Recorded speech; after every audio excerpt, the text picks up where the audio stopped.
Hey folks, Tracy here with Scrappy's Rustics. Y'all, this comes out so stinking cute. I got this frame, I think it was either Bell's Outlet or TJ Maxx just recently. And I've been using the heck out of this paper. I just used up the rest of it. 4986. It's decoupage rice paper. I did some cans, but I haven't edited that video yet. So it's a pretty simple project.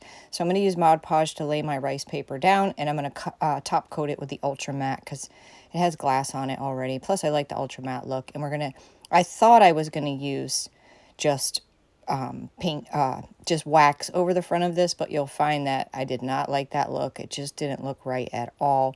So I'm taking the insert and using my water pen, and I'm going to fussy cut all the way around this circle.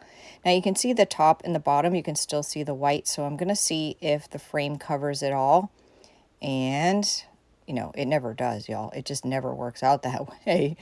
It just doesn't. So you could see a little bit. So I'm going to just show you a little trick. Save your scraps in case this happens to you as well. Because it's so far up on the top and the bottom, just by piecing little pieces in, you'll never even know it. Like if I didn't tell you that I pieced this in and showed you the project later on, you probably wouldn't notice. So I've done this a few times. The other option you can do is you can blend it in. Whatever you're more comfortable with, whatever you feel like doing at the time, or whatever. I did paint the insert from the picture frame with a layer of chalk paint in the color white just to get this piece to pop. I just love the colors in this. And the crazy part is that I'm not a big purple fan, but certain purples just capture my eye, and I can't resist. I can't resist them. So I was trying to figure out the best way to cover this the most with the least amount of steps. So I ended up just taking the biggest part there and just plopping it on and cutting off the excess. And it was just just enough on the top and the bottom where you could see it. So it wasn't anything major, but it was just enough to be, annoying. So again, you could blend it in if you wanted to, or you could just save your pieces and piece it in. Either way works, and then just cut off the excess. So I thought this was going to be an easy one. We'll decoupage this on there. The frame itself is already so beautiful. So let's just I didn't really care for the gold. They highlighted everything in gold, and I'm not a big gold girl, so I decided I was going to highlight it with purple. So I went over that with the Ultra Matte to seal it in, and this is Pentart metallic wax in the color purple, and it's a beautiful color.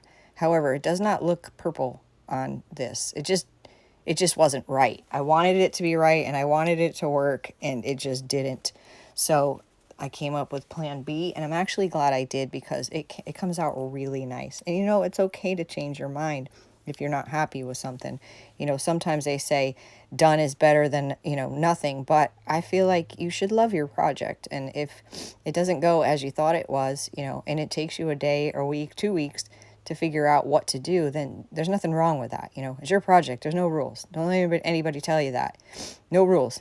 So this is, oh crap, what's the color of this? Vintage. Dang it. I should know this. I can't think of the color of this. Victorian? I can't think of the name of this chalk paint. I love it. I've had it forever. There's another darker purple that I love as well. So I put a few coats on that overall, and then to tone it down and blend it in, I'm going to go over it with white wax. I like to go over my projects first with clear wax. That way when I go over with my colored wax, it just allows me to wipe back more. Because chalk, anything porous is going to suck up your wax.